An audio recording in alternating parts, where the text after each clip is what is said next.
katika ibada ya jioni ya leo, na tunashukuru Mwenyezi Mungu, na Mungu ni wa baraka. Hapa ni God's Power Healing Ministry, tuko chini ya Pastor Jones Nzangi na Masio, na tunashukuru Mungu kwa kuweza kutuonekania. Na mimi kwa majina ni Pastor Bifon, nimeokoka na penda Yesu. Nataka leo tujifundishe kitu kuhusu kuwa mtumishi ambaye anakubali kutia bidii kila wakati. Maana tunaona katika Biblia utamkuta mtu ambaye anaitwa Isaia. Bila kupoteza wakati, nitaweza kusoma kutoka kitabu cha Isaia 6 kuanzia 1. Biblia inasema ya kwamba katika mwaka ule aliyokufa mfalme Uzia, na alimuona Bwana ameketi katika kiti cha enzi kilicho juu sana na kuinuliwa. Praise the Lord.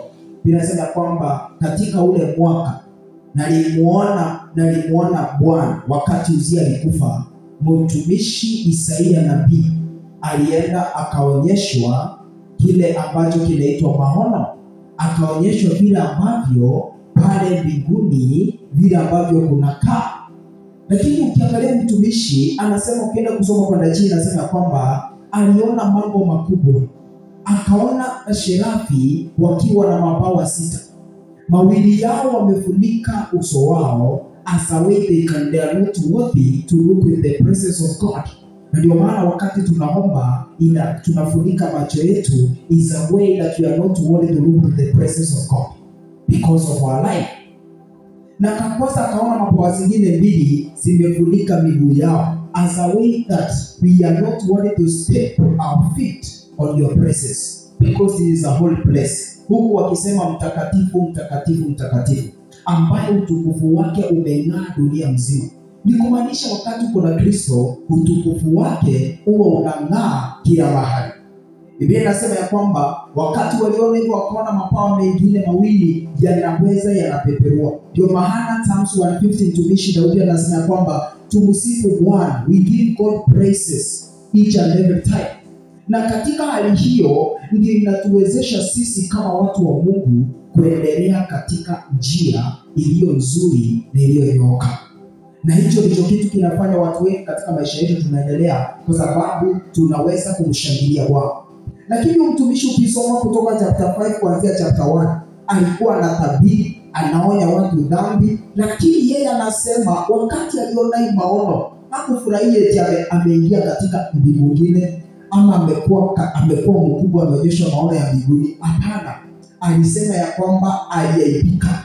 Nisome hapo. Biblia inasema kwamba ile inasema na misingi ya misikiti ikatingizika kwa sababu ya sauti yake aliyelia, na nyumba ikajaa moshi. Ndipo niliposema moyo wangu, kwa maana nimepotea, kwa sababu mimi ni mtu mwenye midomo michafu, nami ninakaa kati ya watu wenye midomo michafu, na macho yangu yamemuona Mfalme, Bwana wa majeshi. Sikiza vile mtumishi anasema. Huyu ni mtu ambaye ni nabii, mpaka amekuwa ukirada pale 5 anafika mara anasema ole wao wafuatao uovu, kwa kwamba ni ubatili na dhambi. Lakini leo unaona anakasifu uovu, lakini bado kinywa chake kinanena dhambi, bado anatembea maisha na watu ambao ni wa dhambi, lakini bado anatabiri. Unaweza kuwa na gift ya kutabiri, lakini maanisha kwamba wewe Mungu wetu, wewe si mwenye dhambi.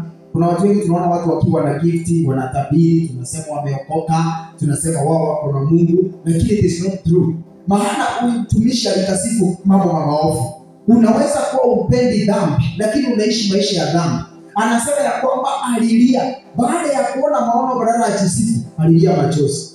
Ni watu wangapi ambao tunaonyeshwa Mungu na maono, na Mungu anatuambia mambo ya watu, tunaanza kujipiga kifua, tunasema tumefika, tunasema tuko salama. Ili hali inafaa wakati Mungu anakuonyesha maono is a previous opportunity ili uweze kutengeneza njia zako vizuri na Mungu. Wakati mwingine Mungu anakuonyesha maono ili uweze kubadilisha njia. Wakati mwingine Mungu anakuonyesha vitu vikubwa ili akuonyeshe ukisimama vizuri kuna makubwa kuliko haya. Lakini wakati ambapo tumeonyeshwa mambo makubwa, tunajipiga vifua, tunaingiwa na kiburi, hatutaki kutubu, tunadanganywa kwa sababu ya nguvu ya neema ya kuponya watu, tunaona tumefika mbinguni. Hakuna kufika mbinguni mpaka uweze kutakasika. Biblia inasema ya kwamba kinywa chake kilikuwa kinanena mambo machafu, na hata watu walikuwa nakaa na wao walikuwa wananena mambo yalikuwa machafu. Na sasa katika hiyo hali akasema, ole wangu. Inafaa Mungu anapokuonyesha maono, inafaa unaambia Mungu, nimekuona, I am not worthy, please perfect me. Lakini si kujisifu kusema haya, kama mimi naonyeshwa maono hao watu wataniambia nini? Kama mimi naponya kiwota hao watu wataniambia nini? No, it is the time for you to make way with God, na kusimama katika hali itakayopendeza Mungu ili ukaweze kwenda sehemu nyingine. Praise the Lord. Ni kama wakati tulikuwa shule kitambo kidogo hivi, ulikuwa unapata unaenda walking race.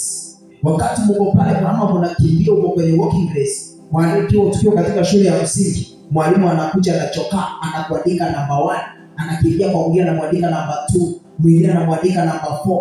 Imaanishi ya kwamba eti sasa utatulia juu umeandikwa namba 4, ukae chini useme nimemaliza, already nimequalify, niko namba 4 na nilikuwa nataka kuchukua watu 10. Hapana. Inamaanisha sasa inafaa utie bidii, maintain that position ili uweze kuqualify to another step of Olympics. Na hicho ndicho kitu kinafanya unapata watumishi wanazunguka mahali pamoja, hawana njia ya kwenda mbali, kwa sababu wakati walipatiwa alama ya kipawa moja ama mbili, waliona wamefika, wakasema hawana haja kukaa na Mwenyezi Mungu, hawana haja kutubu, bali wakomee watu dhambi. Isaia wakati aliona hii maono alichukumbuka. Kisha mmoja wa maserafi wale akaruka, akanikaribia, naye alikuwa na kaa la moto mkononi mwake, ambao alikuwa amelitoa kwa matoleo toka juu ya madhabahu. Kumaanisha ndio utakazwe kunahitajika madhabahu. Ndio maana madhabahu yanainuliwa kama haya kwa ajili ya utukufu wa Kristo.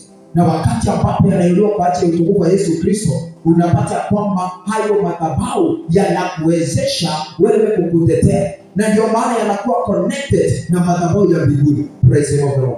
Na katika hali kama hiyo, wakati ambapo umefika hapo, unapata kwamba wewe maisha yako yanakuwa mazuri. Sasa huyu sherafi mmoja anakuja na kaa la moto, hata haliwezi liguza, maana huyu mtu amechikumbuka, hata kama nimetabiri, hata kama nimeonya dhambi, hata mimi ni mwenye dhambi. Ni siku gani umejihukumu ukajua uko na dhambi? Hata kama uko na vitu zinatoshana aje, huyu mtu akasema mimi ni mwenye dhambi, akasema lazima niweze kunyenyekea. Na wakati alifanya hivyo, mpendwa, Biblia inasema ya kwamba basi hapo ndipo kaa la moto liletwa, akaguzizwa kinywa chake. Biblia inasema akaambiwa namna gani? Biblia inasema ya kwamba akanigusa kinywa changu kwa kaa hilo, akaniambia, tazama, ili nimekugusa midomo yako na uovu wako umeondolewa. Na Bwana akamwambia, uovu wako umeondolewa. So unaweza tabiri lakini wewe uko na uovu.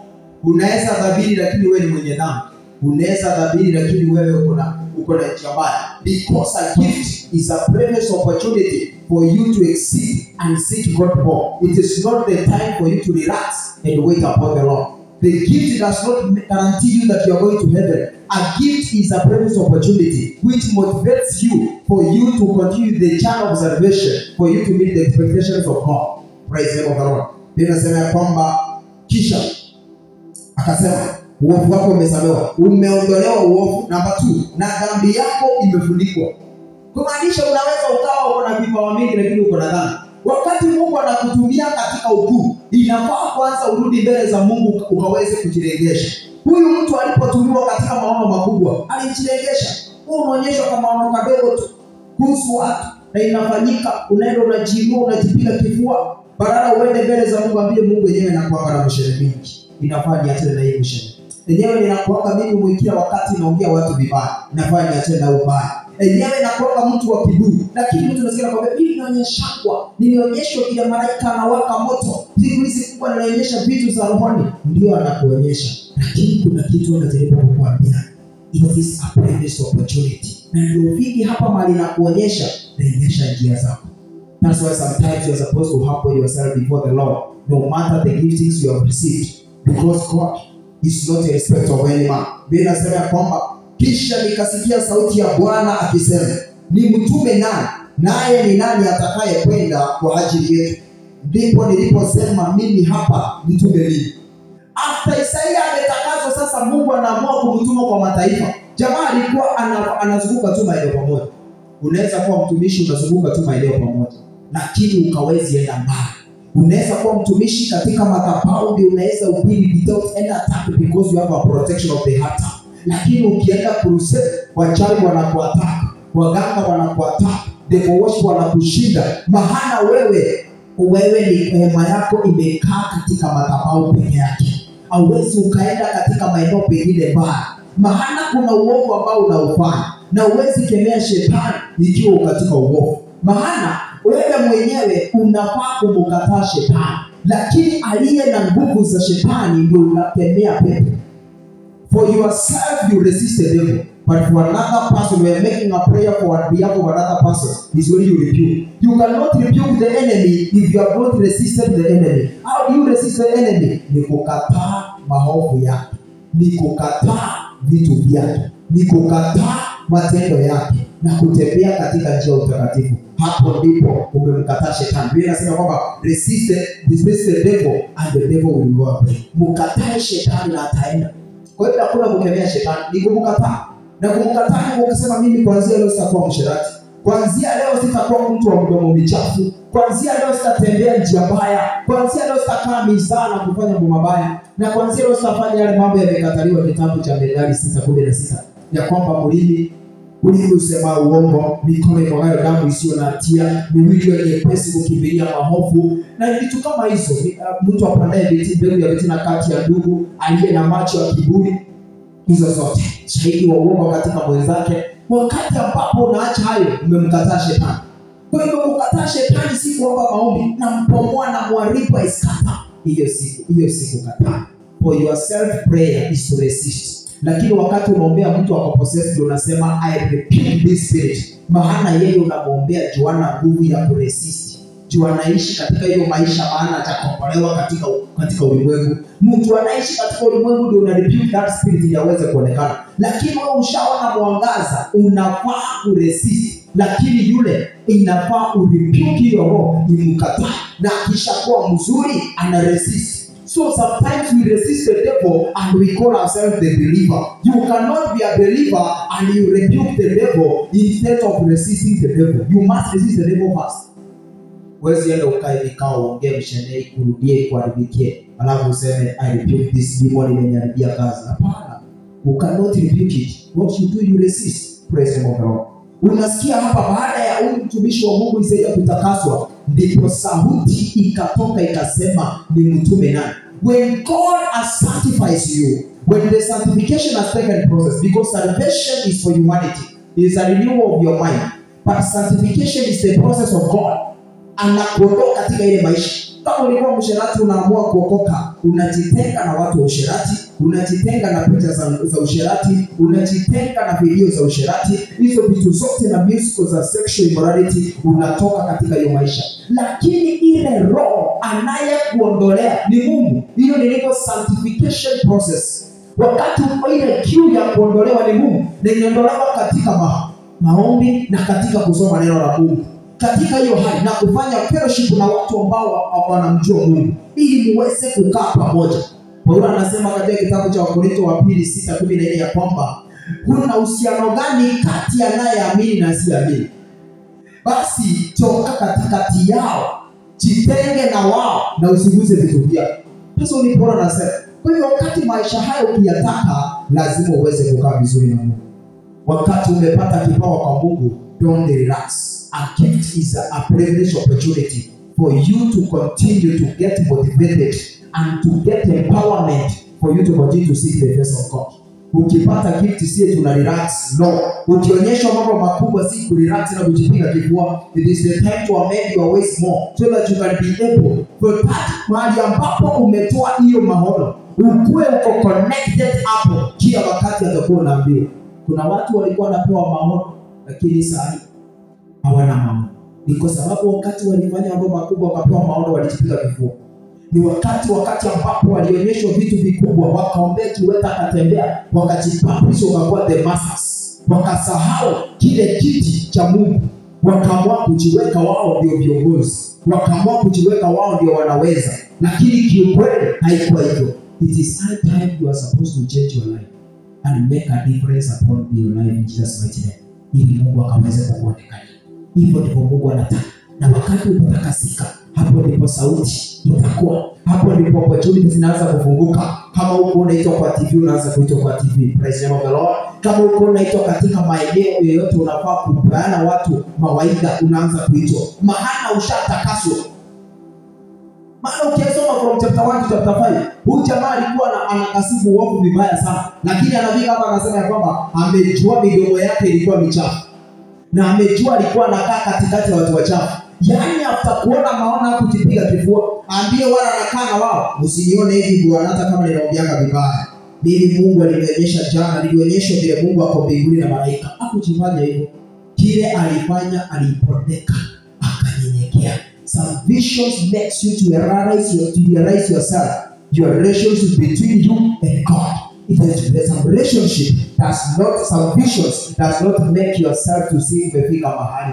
Visions zingine zinakuja, maono mengine yanakuja ndio uweze kubadilisha tabia. Ndio mtu uweze kubadilisha tabia. Maono mengine yanakuja ndio hizo tabia uweze kubadilisha.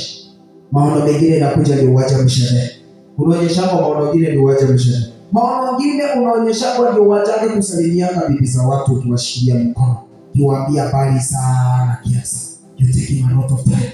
Maono mengine yanakuja ili uache kujisifu. Maana Mungu anakuonyesha ukisimama vizuri nitakuonyesha makuu kuliko haya. Ni kwa sababu ya utukufu wa Bwana. Kwa hivyo kile nilichoeleza sasa ni kwamba the main point I will just talk about ya mwisho ni kwamba for you to be used by God, when God has shown you a vision or God has empowered you with a certain gift, it is not that you are qualified to be the candidate of heaven.